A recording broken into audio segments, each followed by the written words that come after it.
दोस्तों, अपराधी जब भी कोई प्लान बनाता है अपराध करने के लिए, तो उसके लिए एक ऐसा खतरनाक प्लान बनाता है कि सोच लेता है कि अपनी जो ज़िंदगी होती है इस अपराध करने के बाद खूबसूरत तरीके से बीत पाएगी, ऐसा आराम से बीत पाएगी। लेकिन कहा गया है दोस्तों कि जिस तरह इंसान कर्म करता है उसको सेम वैसा ही फल मिल जाता है। आज की घटना में सेम कुछ ऐसे ही होता है। एक महिला होती है, अपने पति के पीठ पीछे ऐसा खेल खेल देती है जिसकी वजह से वह खुद एक शौक के पीछे पड़ जाती है, और उसी की वजह से उसका जो पति होता है हमेशा हमेशा के लिए अब मौत की नींद में सो जाता है। लेकिन जब पुलिस इस केस में गहराई तक जाती है और लोगों के सामने सच्चाई खुल्ली खुल्ला लाती से सुनकर लोग हैरान और दांते तलवी अंगुली भी दबा लेते हैं। आखिर क्या था इस घटना में, इस घटना में क्या हुआ, इस घटना की आप पूरी तह तक सच्चाई जानने के लिए इस वीडियो को आप लास्ट तक जरूर देखिएगा। नमस्कार दोस्तों, मैं प्रदीप कुमार आपको इस टेढ़ी बात चैनल पे मैं स्वागत करता हूं। दोस्तों आज की यह जो सच्ची घटना है, यह घटना सुनाने से पहले मैं आपसे एक छोटा सा रिक्वेस्ट करना चाहता हूं, क्योंकि आप अगर इस चैनल पर नए हो और पहली बार आए हुए हो तो एक बार जाकर अपने इन्हीं प्यारे हाथों से आप इस चैनल को लाइक और सब्सक्राइब और शेयर ज़रूर करें, ताकि आपकी वजह से इम्पोर्टेंट होने के नाते यह जो वीडियो है यह काफ़ी लोगों तक पहुँचाया जा सके और आपका जो नाम है बड़े ही प्यारे शब्दों में कल के वीडियो में कमेंट के माध्यम से हम ज़रूर ले पाएँ। इसके लिए आप अपना नाम एक बार कमेंट बॉक्स में जाकर ज़रूर डाल दीजिएगा, ताकि आपका नाम ज़रूर आपके सामने कल आ पाए। दोस्तों आज की यह जो सच्ची घटना है, यह घटना है ठीक उत्तर प्रदेश, और उत्तर प्रदेश का जाना माना ज़िला पड़ता है और रामपुर। मैं बात कर रहा हूँ ठीक 28 फरवरी साल 2023 का ही, रामपुर कोतवाली का ही। तो उसी कोतवाली में ही इधर कोतवाल साहब होते हैं अब गजेंद्र त्यागी, जो मौके पर अपने कुछ सहकर्मियों के साथ बैठकर कुछ अर्जेंट काम को निपटा रहे थे। तभी रात का 9:30 बजे के आसपास का टाइम होता है। तो उन्हीं के पास एक महिला पहुंचती है, काफ़ी हाँफती डाँपती हुई। इधर गजेंद्र त्यागी सर जैसे उस महिला को देखते कर लग जाते हैं कि बताइए आपका किस लिए आना हुआ, क्या काम है। काफ़ी सारे सवाल जो होता है इधर कोतवाली साहब उस महिला से कर देते हैं और नाम पता पूछ लेते हैं। वह जो महिला होती है अब अपना नाम सीमा बताती है और अपने पति का नाम राजीव बताती है। कहने लग जाती कि साहब हमारे पति जो होते हैं कल काम से निकले हुए थे, लेकिन अभी तक घर लौट कर नहीं आए।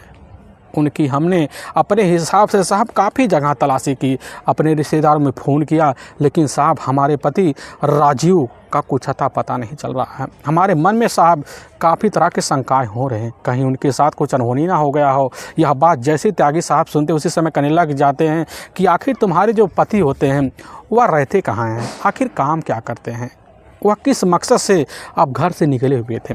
और सीमा जब यह बात सुनती है कहने लग जाती कि साहब हमारे जो पति हैं वह मौके पर बिजली विभाग में ही अब काम करते हैं। लेकिन कल जो होता है काम के सिलसिले में इधर जो होता है बिजली विभाग के लिए स्वाद के खोद में ही उनकी ड्यूटी होती है और वही निकल गए होते हैं, लेकिन वह लौटते नहीं हैं। और साहब हम अपने 2 बेटियों के साथ और अपने पति के साथ जो होता ठीक है नाहिद जो टाकिड है ठीक उसी के बगल में साहब एक मकान मालिक उन्हीं के यहाँ जो है अब कमरा लेकर मौके पर रह रहे हैं। साहब हमारा वहीं तौर तरीके से रहना होता है। पुलिस की जो टीम होती है अब सीमा की सारी बात सुन लेती है, और सीमा की वजह से पुलिस की जो टीम होती है उसी वक्त सीमा से ही तहरीर लेती है। और पुलिस की टीम जो होता है इधर सबसे पहले सीमा के जो पति होते हैं अब राजीव की तलाशी करने के लिए एक टीम पुलिस की टीम उसी वक्त एक्शन में आती है। और सुबह का जब वेट करती है, सुबह का जब टाइम होता है, थाना इधर कोतवाली जो होते हैं अब त्यागी साहब अपने दल बल टीम को लेते हैं, और लेने के बाद एक टीम से ही जो होता है अब राजीव के कमरे पर पहुंच जाते हैं। और वहां पहुंचते हैं और पहुंचने के बाद जो होता है राजीव के घर में पारिवारिक जो मौके पर लोग होते हैं, बच्चे होते हैं, उनकी पत्नी सीमा होती है। पुलिस की टीम उनसे पूछताछ कर लेती है और पूछताछ करने के बाद अपने ही अब थाने लौट आती है। लेकिन पुलिस के सामने जो होता है इधर राजीव के पता होने का कोई सुराग ही नहीं पल पाता है। पुलिस की टीम जो होती है इस मामले को थोड़े बहुत अब संबंध के जरिए से देखती है।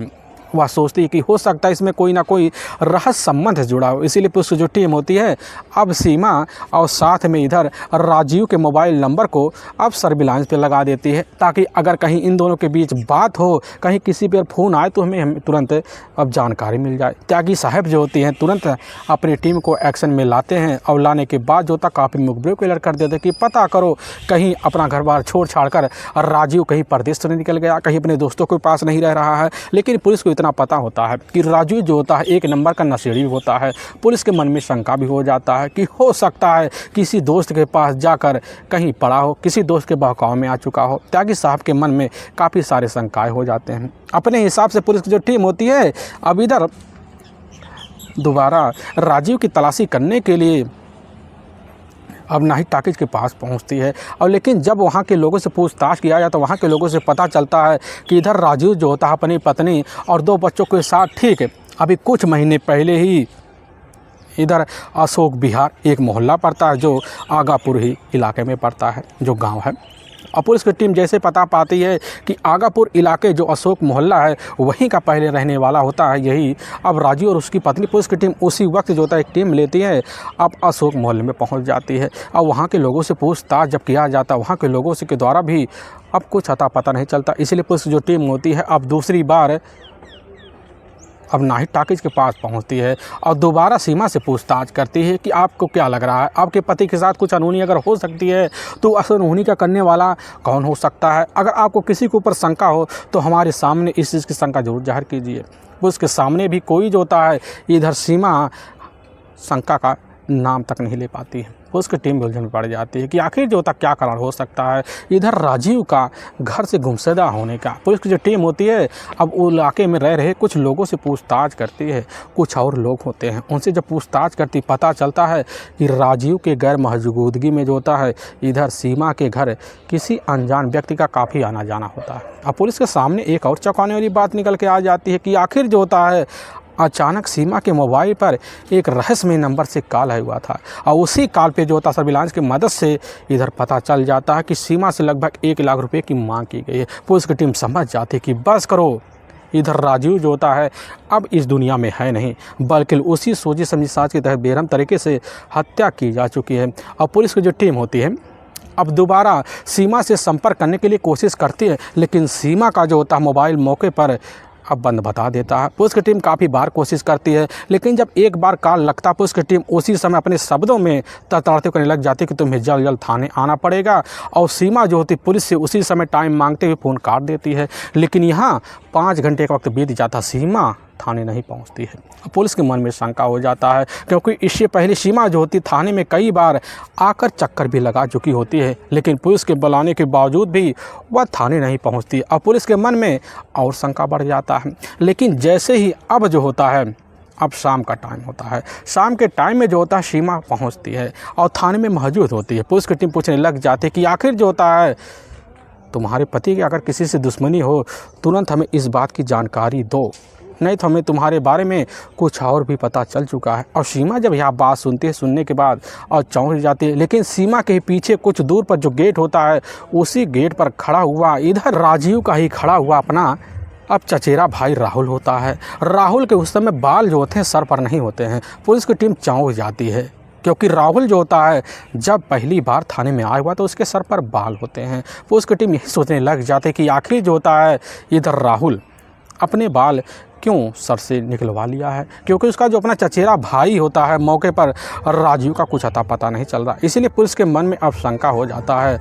और जब शंका हो जाता पुलिस की जो टीम होती है अब उसी वक्त सीमा और साथ में राहुल के मोबाइल नंबर का पूरा सीरियल डिटेल जो होता है ठीक 27, 28 और इधर 29 फरवरी का भी पुलिस की टीम अपने हिसाब से निकलवा लेती है। और जब निकलवा लेती है पता चलता कि ठीक जो होता 27 और 28 फरवरी की रात जो होता है सीमा के द्वारा राहुल के मोबाइल नंबर पर कॉल किया गया होता है। पुलिस का शंका और बढ़ जाता है और शंका बढ़ने की वजह से पुलिस उसी समय सारा का सारा जो शंका होता है अब राहुल और इधर सीमा के ऊपर डाल देती है। अब इसीलिए पुलिस की जो टीम होती है ठीक अब 4 मार्च को एक टीम लेती है और सीमा को अपने कस्टडी में लेकर थाने पहुंचती है। और सीमा से ही थाने में जब पूछताछ किया जाता है तो इधर पूछा जाता है कि आखिर राहुल है कौन, तो सीमा कहने लग जाती कि साहब राहुल जो होता है हमारा अपना ही चचेरा देवर है, जो ठीक है इधर आर्टिफिशियल जो ज्वेलरी है ठीक एक कंपनी है, उसी कंपनी में राहुल भी काम करता है और साथ भी हम भी वहीं काम किया करते थे।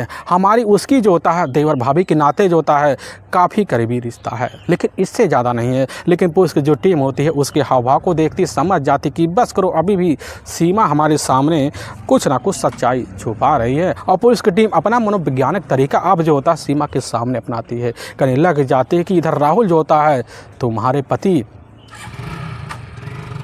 राजीव की हत्या का जुल्म बेखबर तरीके से स्वीकार कर चुका है। और जैसे यह बात इधर सीमा सुनने के बाद उसके जैसे होश होते हैं पूरी तरह से गुमसा हो जाते हैं। पुलिस का शंका और बढ़ जाता है। पुलिस की टीम सख्ती दिखाती है और बिना किसी टाइम के इधर सीमा जो होती है अपने पति अब राजीव की हत्या का जो जुल्म होता है ठीक अपने चचेरे देवर राहुल के साथ मिलकर अब कबूल कर लेती है। पुलिस की टीम जब दोनों के द्वारा हत्या की बात सुनने के बाद पुलिस की टीम ना सोच पाती ना कुछ समझ पाती है कि आखिर एक अपनी शौक और एक अपनी ज़रूरत, एक अपनी दौलत के लिए एक औरत कितनी गिर सकती है। तो उत्तर प्रदेश का जाना माना ज़िला है और रामपुर, और उसी में ही एक आगापुर जाना माना गांव पड़ता है। उसी गांव का ही एक अशोक विहार मोहल्ला पड़ता है। अब उसी मोहल्ले के रहने वाले रतन लाल होते हैं। उनके परिवार में उनकी अपनी पत्नी भी होती है, लेकिन उनके टोटल 4 बेटे होते हैं। लेकिन उनका दूसरे नंबर का बेटा होता है अब इधर राजीव जो होता है मौके पर वहीं बिजली विभाग होता है। बिजली विभाग में उसकी नौकरी लगी होती है और नौकरी के नाते जो होता है उसकी शादी खूबसूरत एक युवती होती है जिसका नाम होता है सीमा के साथ हो जाता है। खूबसूरत पत्नी पाने के बाद राजीव जो होता है अपनी सारी ज़िंदगी के जो शौक़ होते हैं वह सीमा के ऊपर पूरी तरह से कुर्बान कर बैठता है और सीमा के शौक़ के लिए अपनी सारी ज़िंदगी को दांव पे लगा बैठता है, क्योंकि सीमा थी इतनी खूबसूरत। हर बात जो होता सीमा को अपने लफ्ज़ों में रखता था।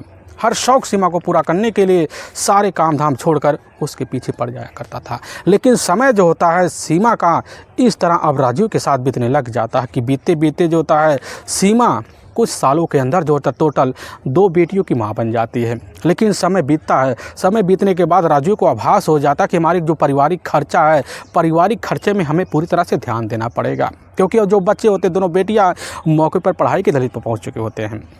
लेकिन राजीव जो होता है जहाँ पर उसकी नौकरी लगी होती है ठीक उसी के बगल जो होता है मौके पर क्वार्टर होता है, वहीं पर रहने के लिए ऑफ़र मिल रहा होता है। लेकिन राजीव इसकी बात की जानकारी अपने पत्नी अब सीमा को देता है। सीमा यही सोच लेती है कि गांव में यह घुटन भरी ज़िंदगी हमें कतई महसूस जो हो रहा है यहाँ रहने लायक नहीं दिख रहा, जिसके बाद सीमा अपने पति पर बार बार दबाव मारती है कि अब तुम हमें जो होता हमारे बच्चों सहित शहर ले चलो और वहीं शहर रामपुर शहर में तौर तरीके से रहेंगे और वहाँ बच्चों का तौर तरीके से स्कूल में इंग्लिश मीडियम में दाखिला करवा देंगे। और राजीव के ऊपर जो होता है इधर बार बार सीमा दबाव मारती है। लेकिन राजीव जो होता है अपने माता पिता की सेवा पाने की वजह से वह कतई गाँव छोड़कर अब शहर नहीं जाना चाहता था। लेकिन इधर सीमा जो होती है बार बार राजीव के ऊपर दबाव मारती है। लेकिन इधर राजीव का ही एक अपना चचेरा भाई होता है जिसका नाम राहुल होता है, जो रामपुर में ही जो इंदिरा कॉलोनी पड़ता है वहीं पर रहता है। और ठीक पास जो होता है एक आर्टिफिशियल ज्वेलरी की जाना माना कंपनी होता है, उसी में जाकर अब नौकरी भी किया करता था। उसकी जो सैलरी होती है तौर तरीके वाली होती है। लेकिन इसी बीच जो होता है राहुल का कभी कभी अब राजीव के कमरे पर भी आना जाना होता है। आने जाने की वजह से उसकी जो मुलाकात होती है सीमा से हो जाती है और सीमा से होने के नाते अब सीमा सारी बात जो होता है अपने घर की राहुल के सामने रख दिया करती। देखिए कि चचेरा देवर हो के नाते थोड़ी बहुत करीबी हंसी मजाक भी चला करती थी। लेकिन सीमा अपने दिल की बात एक बार जब रखती राहुल के सामने, राहुल भी समझ जाता है कि आखिर अगर अपने भाई का जुगाड़ कैसे जाकर रामपुर शहर में कर दिया जाए तो वहाँ भी उसकी ज़िंदगी बदल जाएगी। यही सब बात जो होता है खुद इधर राहुल राजीव के सामने रखता है। तो राहुल की बात जो होता है राजीव मान लेता है और उसके ही कहने पर ठीक जो होता है इंदिरा कॉलोनी में जाकर राहुल राजीव को तौर तरीके से एक कमरा दिलवाता है और वहीं पर सीमा और दोनों बच्चों को बेटियों को लेकर रहना शुरू कर देता है। और पास एक इंग्लिश स्कूल होता है, उसी में जाकर तीन बच्चियों का दाखिला करवा देता है। लेकिन इधर जो होता है राजीव का जो ड्यूटी का जो टाइमिंग होता है कोई भी फिक्स नहीं होता है। कभी नाइट लगता, कभी डे लगता, कभी यहाँ 2-2 दिन तक उसकी शिफ्टिंग जो होता है बिजली विभाग में हो जाया करती थी। और बिजली विभाग के क्वार्टर में उसका जो होता कभी पूरा दिन कभी रात बीत जाया करता था, जिसकी वजह से सीमा का समय जो होता है और कभी भी राजीव के साथ ना बीत पाता था। लेकिन राजीव अब जिस कंपनी में रहता था बिजली विभाग के जरिए, वहाँ उसकी काफ़ी कर्मचारियों के साथ दोस्ती हो जाती, उन्हीं के साथ मिलकर वह शराब का सेवन भी करना शुरू कर देता है। और जब कभी भी अपने कमरे पर लौटता, अपनी पत्नी के पास नशे में लौटता, जिसकी वजह से उसकी जो पत्नी होती है, अब इधर सीमा हिदायत भी देती, तब समझाने बुझाने की कोशिश करती, लेकिन समझाने बुझाने की अवस्था को देख कर राजीव जो होता अपनी पत्नी से भी भिड़ जाया करता, झगड़े तड़क कर लिया करता था। लेकिन सीमा को जो होता है अपने परिवार में रहते हुए इधर अपने दोनों बच्चों की चिंता होने लग जाती, भविष्य की, क्योंकि उसको पता होता है कि आए दिन जो होता है हमारा अपना पति जो होता है पूरी तनख्वाह हमारे हाथ में तो नहीं रखते हैं, लेकिन आधा से ज़्यादा तनख्वाह लग रहा है शराब के नशे में उड़ा रहे हैं, जिसकी वजह से सीमा को यही लगने हमारे बच्चों का जो भविष्य होता है अब यह राजीव की वजह से ना बन पाएगा। इसी को विश्वास में लेते हुए सीमा सोच लेती है अब जो होता हमें खुद नौकरी करना पड़ेगा। और नौकरी की तलाशी के लिए सीमा कहीं भटकती नहीं है, बल्कि अपने चचेरे देवर राहुल से संपर्क करती है। आर्टिफिशियल जो ज्वेलरी शॉप होता है उसी में जाकर खुद जो होता है राहुल के साथ सीमा नौकरी करना शुरू कर देती है। और सीमा अब राहुल दोनों एक साथ आना जाना बाइक पे इधर घर आना जाना शुरू कर देते हैं। लेकिन इस देवर भाभी और रिश्ते के नाते जो होता है दोनों की बातें बराबर चलती रहती थी। और तभी एक दिन जैसे ही अब शाम का टाइम होता है तो राहुल सीमा को लेकर कंपनी से निकलता, रास्ते में उससे रोकता है, कहने लग जाता है कि सीमा हम तुम एक बतला रहे हैं, एक बात। सीमा चौंक जाती, कहने लग जाती कि हो सकता है कि हमारे सामने राहुल आज अपने दिल की बात रखते हैं। लेकिन वहीं पर राहुल खड़ा होता है।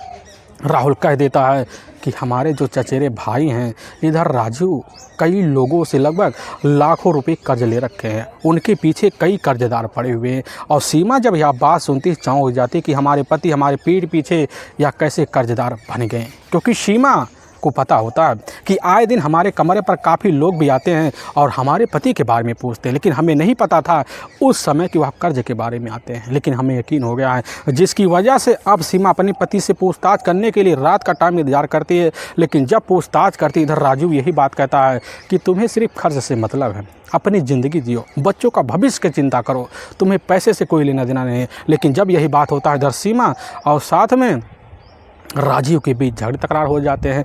और झगड़े तकरार इतने हो जाते हैं कि दोनों जो था एक छत के नीचे रहने के बावजूद भी दोनों अलग कमरे की ओर इशारा करते हैं, लेकिन दोनों के बीच दूरियां पनप जाती है। लेकिन इसी बीच जो होता राहुल का ज़्यादा करीबी सीमा के साथ हो जाता है। दोनों अपने दुखे अपने शेयर एक दूसरे के सामने करना शुरू कर देते हैं। और राहुल और इधर सीमा दोनों भाभी देवर के रिश्ते के नाते जो होता है दोनों के बीच संबंध पनप जाते हैं।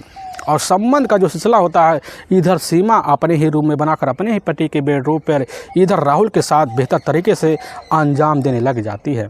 यह सिलसिला चोरी छुपे चलते चलते लगभग कई सालों का निकल जाता है। तभी इन प्रेम संबंधों के जो चर्चे होते हैं पूरे मोहल्ले में गूंज जाते हैं। इसकी खबर राजीव को लगता है। राजीव को अपनी पत्नी के इस चरित्र पर यकीन नहीं होता, लेकिन सच्चाई जानने के लिए अब जो होता चोरी छुपे वह भी इधर अपने चचेरे भाई राहुल और अपनी पत्नी सीमा के पीछे मंडराना शुरू कर देता है। और तभी एक दिन जैसे ही दोपहर का टाइम उसी वक्त अपने के पास कर देता है कि आज हम जो होता है पूरी रात नहीं आ पाएंगे, क्योंकि हमें आज कहीं दूर जाना है बिजली के काम के लिए। यह बात जब सीमा सुनती है सीमा के चेहरे में मुस्कुराहट आ जाती है और उसी वक्त राहुल को फ़ोन करती है, पूरी रात का न्योता दे बैठती है। लेकिन जैसे ही 9 बजे का रात का टाइम होता है तो उसी वक्त राहुल अपनी ज़िंदगी को जीने के लिए इधर सीमा के साथ एक ही कमरे में लग पड़ जाता है। तब तक दरवाजे पर किसी की कुंडी पीटने की आवाज़ आती है। सीमा चौंक से जाती है, क्योंकि उसको पता होता है कि हमारा जो अपना पति होता है मौके पर तो आने वाले नहीं है। और सीमा अर्ध कपड़े में उठती है, दरवाज़ा खोल दी, लेकिन उसी के सामने उसका अपना पति इधर राजू दिख गया था। राजू अंदर नज़ारा मारता देखता उसका अपना जो चचेरा भाई होता राहुल और उसकी पत्नी इधर सीमा दोनों एक ही साथ हम बिस्तर में फंसे पड़े हुए। इस तरह का हसरत देखकर वहीं अपने होशआवास को बैठता, अपनी पत्नी को वहीं बेहतर तरीके से और पिटाई कर देता है। और इधर जो होता राहुल को वहाँ से मौके पर दूर रहने की इजाज़त देकर अपने घर से रफा दफा कर देता है। लेकिन वह समझ जाता है कि यहाँ रहने के बावजूद जो होता है हमारी ज़िंदगी अब बच्चों के साथ ना बीत पाएगी। और वहाँ नशा करके अपने घर में आता और अपनी पत्नी के साथ जो होता है तौर तरीके से बर्ताव के साथ पिटाई भी करने का सिलसिला चल रहता है। लेकिन तब तक जो होता है एहसास हो पाता है इधर राजीव को, और राजू उसी समय फैसला लेता है और लेने के बाद ठीक जो होता है नाहिद सिनेमा के पास जाता है, वहाँ एक कमरा लेता है और उसी कमरे में अपनी पत्नी सीमा और अपने दोनों बेटियों को रख देता है और बेटियों को दाखिला दूसरे स्कूल में करवा देता है। और समय के हिसाब से वहाँ जो होता है अब सीमा का ड्यूटी आना जाना बराबर जो होता है इधर राहुल के ही कंपनी ज्वेलरी वाले में होता है, और राहुल और इधर सीमा की मुलाकात बराबर आए दिन चलता रहता है। लेकिन दोबारा जो होता है सीमा अब राहुल को अपने ही रूम में बुलाना शुरू कर देती है। बेहतर तरीके से यह सिलसिला चलता है, लेकिन इसी बीच भनक दोबारा जाकर राजीव को लग जाता। जब राजीव को लगता है धूत होकर पहुंचता, अपनी पत्नी का बेहतर तरीके से पिटाई करता है। सिलसिला लेकिन इधर ना सीमा का कम होता, ना राहुल का मिलने का कम होता है। दोनों एक दूसरे के लिए पागल से हो जाते हैं। लेकिन इसी बीच राहुल के मन में एक ख्याल आ जाता है कि इधर जो होता किसी भी व्यक्ति या कर्मचारी की जो नौकरी होती है अगर सरकारी हो, अगर वह चलता रहे, अगर अचानक उस व्यक्ति की रहस्यमय मौत हो जाए तो उसकी जो नौकरी होती है उसके करीबी को मिल जाएगी। और यही बात राहुल सोचने लग जाता है कि इसकी नौकरी अगर कहीं सीमा को मिल जाए और हमारी शादी सीमा के साथ अगर हो जाए तो हमारी तो चांदी लग जाएगी। यही सब सोच साच कर अपनी मन की बात सीमा के सामने जब रखता है, सीमा जो होती अपने पति की ज़िंदगी को दांव पे लगाते हुए इधर प्रॉपर्टी और साथ में नौकरी अपनी हिस्सा जमाते हुए उसी वक्त राजीव के साथ मिलकर अपने पति को ठिकाने लगाने के लिए खतरनाक योजना बना लेती है। और उसी योजना के तहत जो होता है कैसे ना तैसे कर अब राहुल और इधर सीमा दोनों खतरनाक चाल चलना शुरू कर देते हैं। और चलते चलते जो होता है इधर एक दिन राहुल का एक अपना करीबी दोस्त होता है संजीव, जो उसी के ही इधर अहमदाबाद इलाके का रहने वाला होता है, जो जहानाबाद नगर पड़ता है। और उसी के साथ जब मिलता उसके सामने अपनी सारी परेशानियां राहुल रख देता है। और जब रखता है तो इधर जो होता तुरंत उसकी बात मान लेता है।